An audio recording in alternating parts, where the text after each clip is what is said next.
1971 সালে দেশের স্বাধীনতা বিরোধিতার পাশাপাশি মুক্তিযোদ্ধাদের হত্যা করেছিল জামায়াত। এ কারণে তাদের কখনো ক্ষমতায় আনবে না দেশের মানুষ, এমনটা বলেছেন এলজিআরডি মন্ত্রী ও বিএনপি মহাসচিব মির্জা ফখরুল ইসলাম আলমগীর।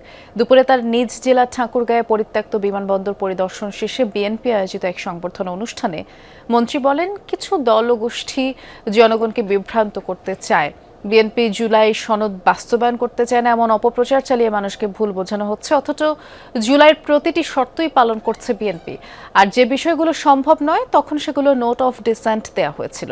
এছাড়া তিনি বলেন, একটি উদারপন্থী দল হওয়ায় হিন্দু, মুসলিম, বৌদ্ধ, খ্রিস্টান সহ সব ধর্মের মানুষকে নিয়ে একসাথে এগিয়ে যেতে চায় বিএনপি।